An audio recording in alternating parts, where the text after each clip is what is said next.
Welcome to Monster Chats, presented by Monster VoIP, where we share the tools, methods, and best practices that business leaders use to build new connections, strengthen relationships, and impact sales in organizations of all shapes and sizes. If you have any questions that come up during today's episode, please text them to 424-378-6966. Please welcome the founder of Monster VoIP, your host, Colin Mitchell. All right. On today's episode, I'm going to be talking with Scott MacGregor of Something New. Scott and I are going to be talking about talent acquisition for companies and career strategies for candidates. I'm Colin Mitchell, the host of Monster Chats and the founder of Monster VoIP. Scott is a disruptor in all things talent, and Something New has won a record 5 consecutive American Business Awards for innovation. Scott, welcome to Monster Chats. How you doing? Colin, thank you for having me, and happy belated birthday. Oh, I appreciate it. Thanks for hopping on here. I've been meaning to get together and have you on the show, so I'm glad we were able to connect. Absolutely. Thank you for having me. I appreciate it.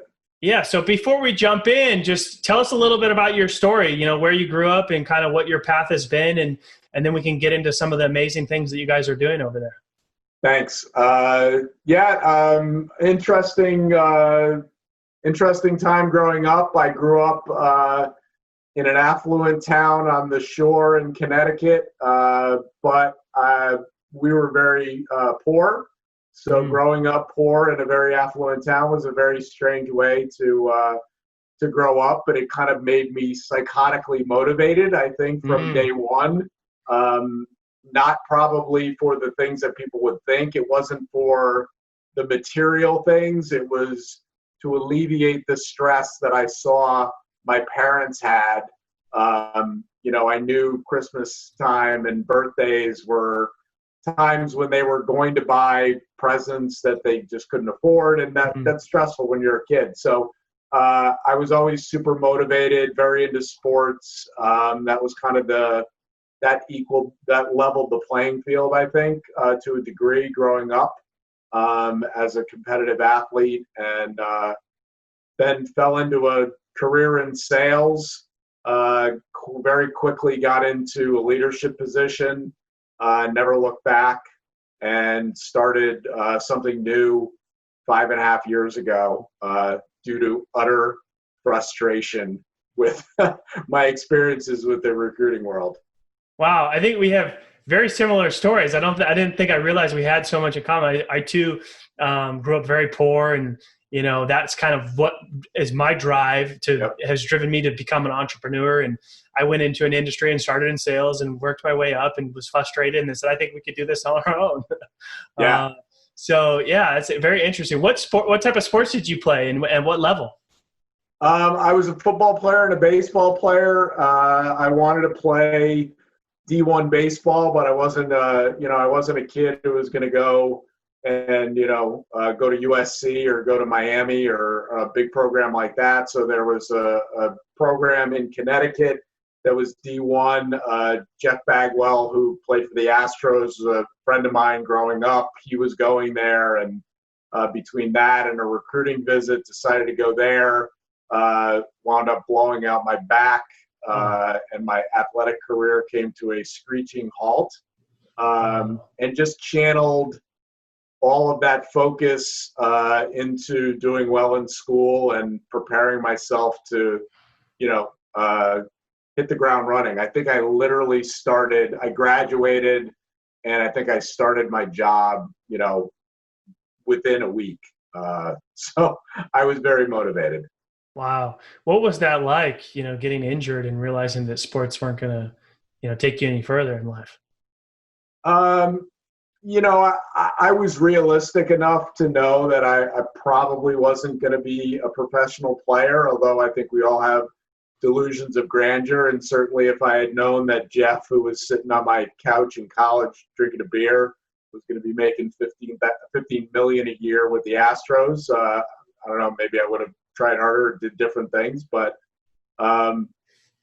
it was actually a relatively easy transition. I just took all that, work ethic, discipline, and resiliency, and just poured it into what was next.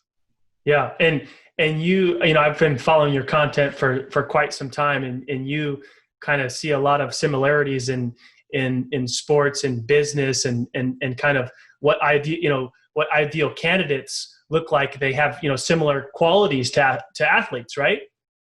I really think they do. So, especially when you're looking for salespeople in particular, I think, and I asked this question, I couldn't tell you, and as a team, we ask it, I don't know, hundreds of times a week. What are you looking for? We rarely hear people say the things that I think are the most valuable, which is work ethic, discipline, and resiliency.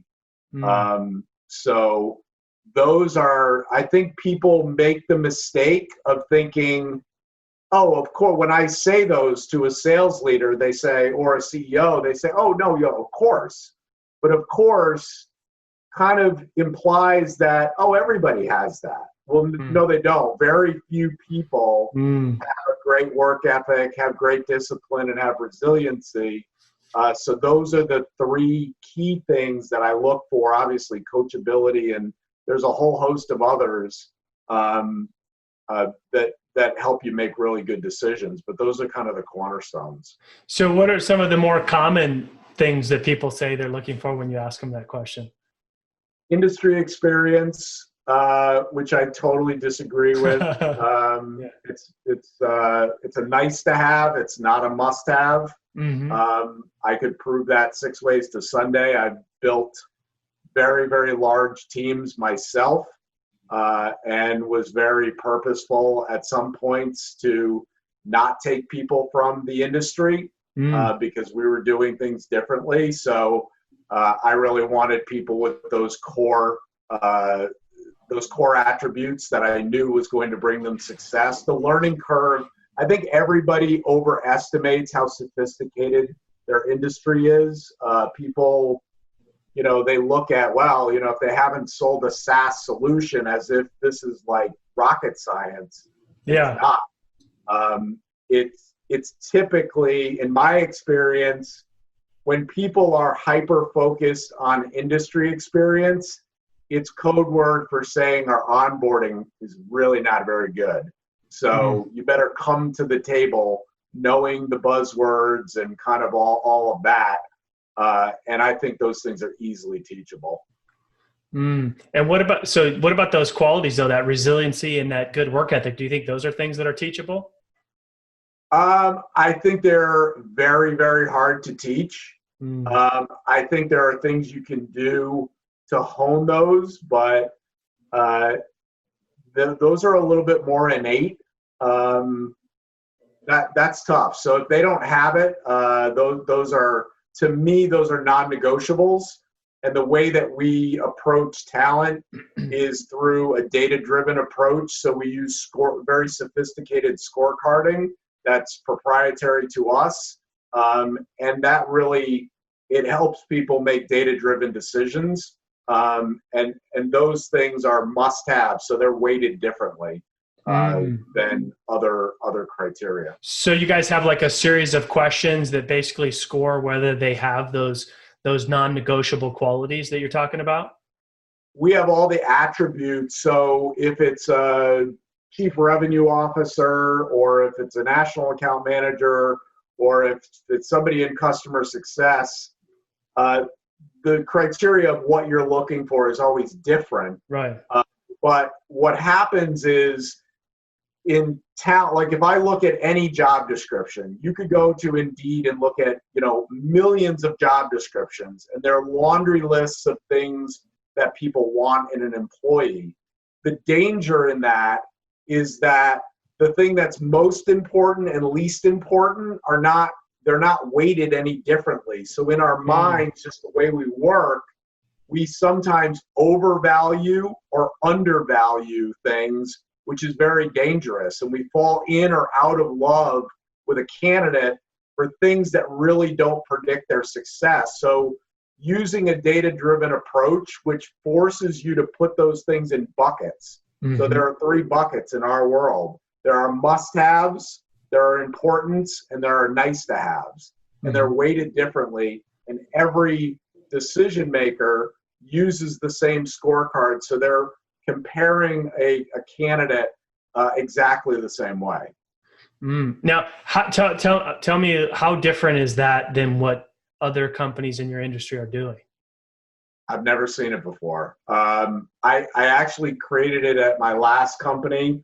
So funny story. So I reported to the CEO, brilliant financial business guy, not a great evaluator of people. And I'll give you just two extremes. He came out of an interview with one woman and he said, "I love her." And I said, "Great. Why do you love her?" And he said, "Well, she went to Yale." And I said, "Okay, but that will have really very little bearing on how successful she is as a national account manager with us." So that was an example of overvaluing something that wasn't really going to predict success. And another situation, true story, I said we had a candidate, absolutely checked every box. And I said, "What did you think?" And he said, "I don't know." And I said, "Well, what's your hesitation?" And he said, "Well, he was wearing white socks." I said, "Well, first of all, they were tan socks. But even if he was wearing white socks, the guy was exactly what we're looking for." So, I mean, luckily, I was able to make that decision. I did bring him on board. He became one of the most successful people we had in the company's history. And it forced me to realize that he was a big data guy. So I created this scorecarding system, and we then went 9 years without losing anybody, which I still think, if there's a Guinness World Book of Records for not losing somebody, I've never heard of a company not losing somebody for 9 years. Especially these days, right? I mean, because people are so open to just hopping around these days, right? So that's pretty amazing. But we started making data-driven decisions. We started evaluating candidates based on the same criteria, and every stakeholder stuck to it. And what was the first iteration of that scoring system? It was just rudimentary at best. It's not what we have today. So today it's pretty sophisticated. It allows our clients. So if you're looking for evaluating somebody's empathy, empathy is an important thing to have. But if you ask most people, I am a true believer, I hate to say this, but most people that interview people in a company are completely untrained to do it. And it's like having a doctor work on you that they didn't go to med school. They don't really know what they're doing. So that's kind of dangerous. So we give them behavioral interviewing questions that they can ask to uncover somebody's level of discipline or empathy or whatever it might be. So it's a very robust system. And I'm assuming a lot of this stuff's being done virtually now. So how is that, like a lot of these interviews are now virtual considering the times, how has that impacted any of the process that you guys have in place? Yeah, it's still most important to really look past a resume, look past a LinkedIn profile, really get to know the person. I mean, obviously we're using Zoom now more than ever to vet and evaluate people. I do see companies still doing kind of what I would consider silly things, and we try to coach them not to do those things. So it's like the interviewer is on Zoom, but not on video, and the interviewee is on Zoom, but on video, and it's super awkward, and it's not a great candidate experience. So I think sometimes people just don't think through that, but when you think about talent nonstop all day, every day, you're able to coach people even in this kind of new world of virtual vetting. Right. Because if they're getting the rock star candidate that they're looking for, but not doing their part to be the type of company that candidate's going to be interested in, then that's going to hurt them big time, right? Yeah, I mean, I think everybody, and we coach everybody to go into it. If you're a candidate, there's no downside to the company that you're interviewing with there's no downside in you wanting the end result to be them falling in love with you. And as a company, there is no downside to wanting every single candidate to fall in love with your company. Because we live in a small world. We're all connected now digitally with things like Glassdoor, just the way that you treat people. I think a mistake that's often made, Colin, is companies are going to hire one person. They evaluate 100. They don't care about the 99. They care about the one. And what they don't realize is that those 99 will either become advocates or adversaries. So they're either going to say wonderful things about your company, even if they don't get the job, based on how they were treated in the process. And that's really important, especially, we were in a very competitive candidate market. We're not right now, but I think that will hopefully rebound. But regardless, it's just how we should treat each other as human beings. And there's no downside to wanting every candidate to really fall in love with the company. Yeah, absolutely. So just tell me, I'm sure there's some coaching that goes on around that too, right? Like not leaving the candidates hanging, maybe, closing that loop properly. What are some of the things that some maybe actionable things that you coach, clients on that they should be doing to make sure that even if the candidate's not a right fit now, making sure that they still have that same, like, hey, I really love that company. You hit it on the head. I think the number one pet peeve for candidates is lack of communication. So people can handle, regardless of the old movie, people can handle the truth. And if you give them feedback, people just want to know, where am I at in the process? The other mistake I think that's made is people don't verbalize their concerns. So it's very, very, very common that a company will interview a candidate. The candidate will think, wow, that went great.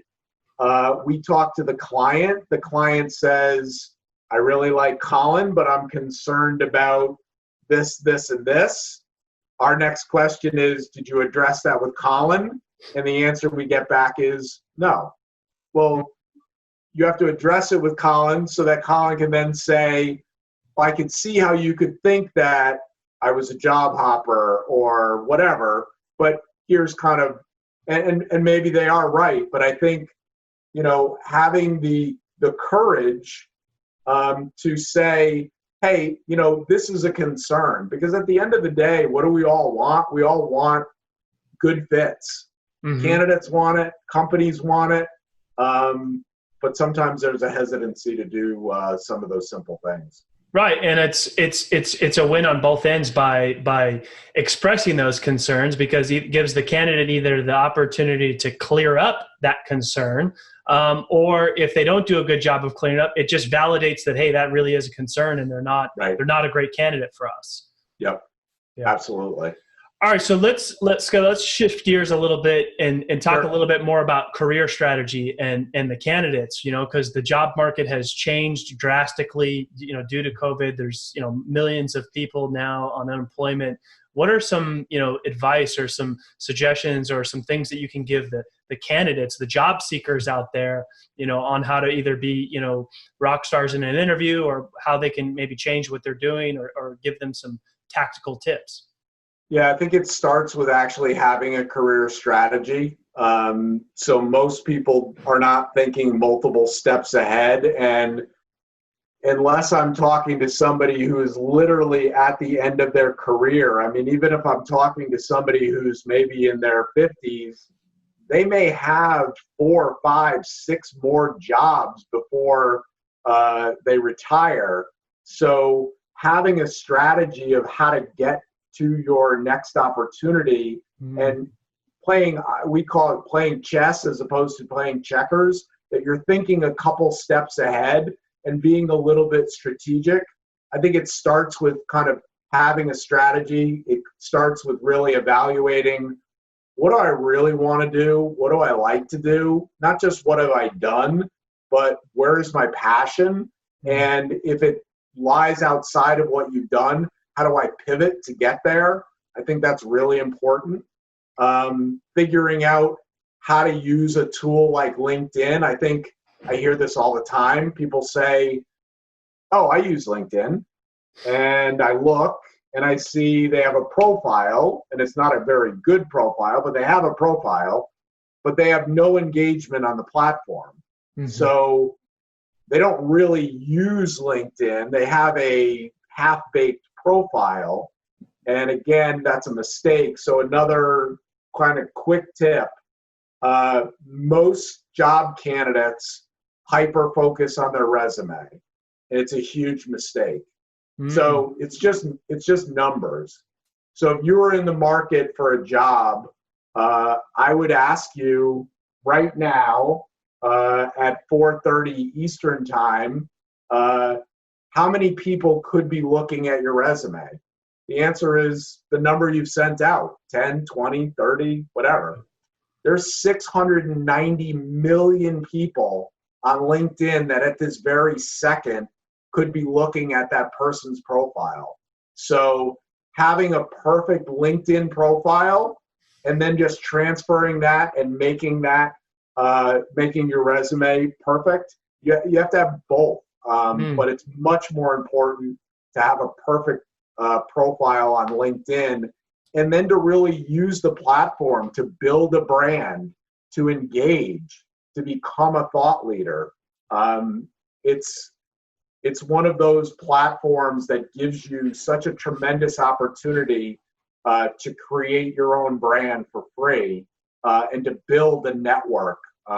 That's another thing that people I don't think put as much time and effort into, and it's probably, if I had to say what's the one thing that's been a real differentiator in my life, it's been my network. It's been my true relationships. Oh yeah, absolutely. I love it when people say your network equals your net worth, right? It's true. So all right, so let's talk about LinkedIn for a minute, right? So if you're a job seeker, getting your LinkedIn in order, but not just getting it in order, being active on there, right? How much is our companies that are hiring, taking into consideration their LinkedIn profile, or checking them out online, or saying, hey, how many followers does this person have? Are they active? Are they a thought leader in this space? Are they going to be a great extension of our brand based on their network? How much is that taken into consideration when people are hiring that you see? I think it's the first place that people go. So I know that when we send our information in on a candidate, we do a huge write-up on everybody that we submit. And we submit, of course, their resume, and we submit a link to their LinkedIn profile. I would say 90% of the time, companies are looking initially at their LinkedIn profile first. Plus, it's the way that every company and every agency initially looks at people. They look at a LinkedIn profile because there is no central repository for resumes. It's called LinkedIn. Right. That's where people go. So it's really important. I think the most progressive companies, especially sales organizations, are really looking for people that understand social selling. And that understand the power of that. I can just give you an example. My company, we've been around for 5.5 years, which isn't forever, but it's also not a short period of time. And we have made absolutely zero cold calls in 5.5 years. None. Never, ever picked up the phone and made a cold call. It's all through inbound, because of the network we have and because of the content that we're putting out. Wow, that's incredible. So that's pretty amazing. So 5 years, no cold outreach, all inbound, based on network, based on social media, based on content, 100%. Yep. That's incredible. I want to talk about LinkedIn for a minute for the candidate again. So you said, when you put that write-up of a candidate and send it off to the client, it's got a write-up, it's got their LinkedIn profile, and you said something that's really important. The first thing that they do is they click on that LinkedIn link. right? Yep. They get to see a picture of that person. They get to see their job history. They get to see anything that they're talking about, engaging with. Now, how much do based on what they see on that profile, do they then decide to continue to read the write-up or to even look at the resume?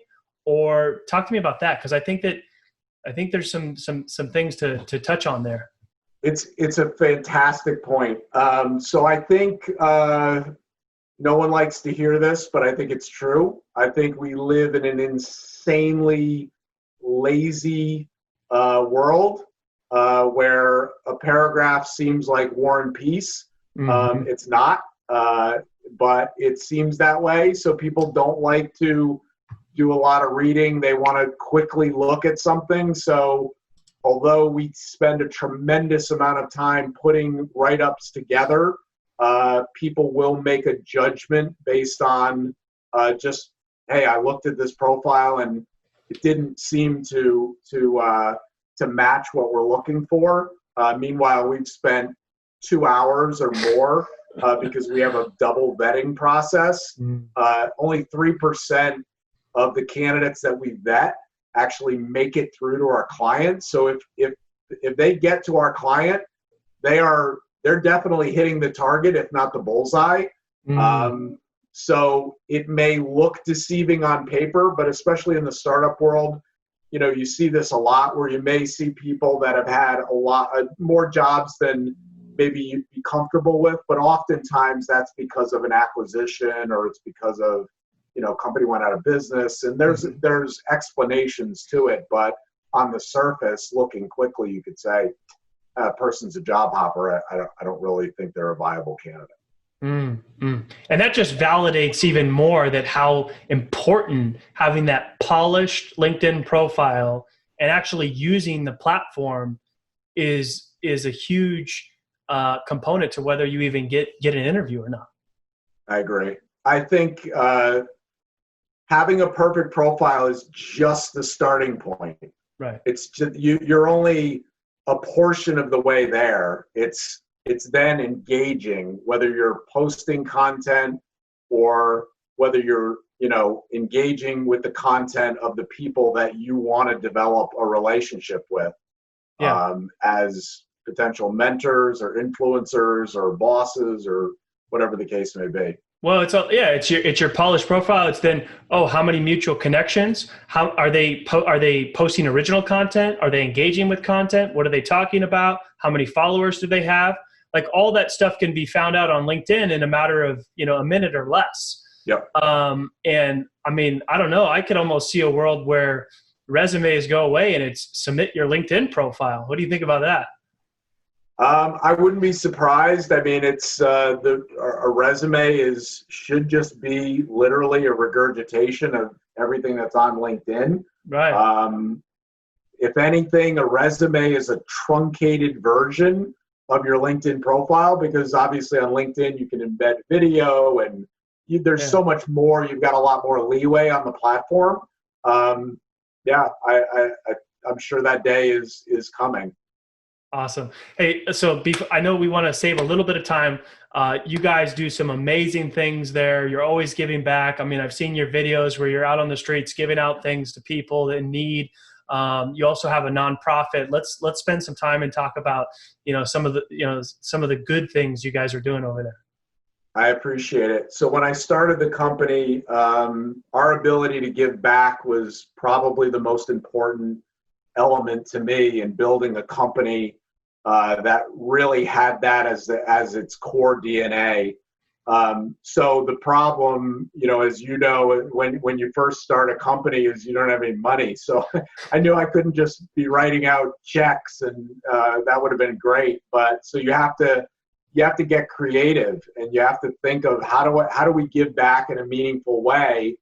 And I thought, what are my assets? So one of my greatest assets that I had was my network, and just an amazing group of people that I'm blessed to know. So we came up with the idea to write books that would all the money would go to charity. So we wrote a book called Standing O. It's all chapters of gratitude for life lessons learned. So Coach Dick Vermeil, who won a Super Bowl with the Rams, he wrote the foreword. Tiki Barber, who is a legendary New York Giant, wrote the cover quote. And then inside the book, we have 52 chapters written by their CEOs, entrepreneurs, Olympians, New York Times bestsellers, pro athletes, military leaders, and all the proceeds again went to charity. And so when something works, we just keep doing it. So it's like the wash, rinse, repeat thing. Yeah. So that worked really well.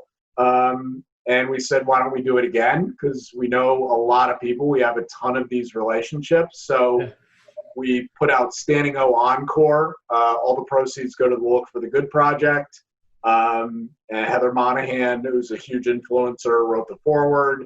Jesse Itzler, who owned Marquee Jets. He owns the Atlanta Hawks. Married to Sarah Blakely. He's just an amazing guy. He wrote the cover quote. And then again, same thing, 53 this time, amazing people. And then we've got our third book coming out in October, which has a little bit of a twist, but again, it's all life lessons and gratitude for the people who taught them. Awesome. How many chapters in that one? We screwed up the last time. We wanted to have 52 in each one a chapter for every week. We had an extra, I think my math skills are not good, so we wound up with 53. So we'll have 52, I think, in the next one. Or 53, we'll see. Or 54 or something like that, yeah. At least 52. At least 52, at least. That's awesome. And then tell me some of the cool stuff that you do just on a regular basis personally. I know you're always, going out, giving people stuff that they need. And, just tell us a little bit how that got started. I work in New York, primarily. I work in Boston, but I'm in New York probably more than any other city. And, the homeless population there really speaks to me. And so we decided to put together what we call Something Good bags, which are really, really easy to put together. You go to the dollar store, you buy a whole bunch of stuff, you put the bags together and hand them out. And I think the thing to me that's been the most meaningful, and we've given out hundreds, is not to just give it to somebody, but to stop, shake their hand, ask their name, have a conversation. I really believe in doing this so many times over the last, almost 6 years. The conversation alone, recognizing that they're a human being that has a name and has a past and wants to have a conversation is meaningful to them as what we're giving them in the bag. So it's just one of those things. Anybody could do it. You just get a Ziploc bag. You can grab deodorant, toothbrush, food, stuff like that. Put it in the bag and give them out. It's one of the highlights of my days. I go into the city with a backpack that weighs like 50 pounds and leave with nothing in it. So it's pretty gratifying. That's awesome. I love that you actually take the time and to stop and have a conversation with them, because I would imagine that means more than the bag. Way more. Yeah, it's been a blessing. Scott, thanks so much for joining us on Monster Chats. Really appreciate you hopping on here. Before I let you go, tell people where they can find you, where they can find out more about, Standing O and Something New. Absolutely. So Standing O and Standing O Encore, you can get them on Amazon. Again, 100% of the proceeds go to charity. So, it'd be an absolute blessing if people picked up a copy, and I think they'll enjoy the books. The books are great, and I can say that because my name's on the cover, but I didn't write the chapters. And you can find me. The best bet is LinkedIn. If you go to Facebook, I basically say go to LinkedIn, or you can find me on Instagram, but LinkedIn is definitely the place to track me down. All right. Awesome.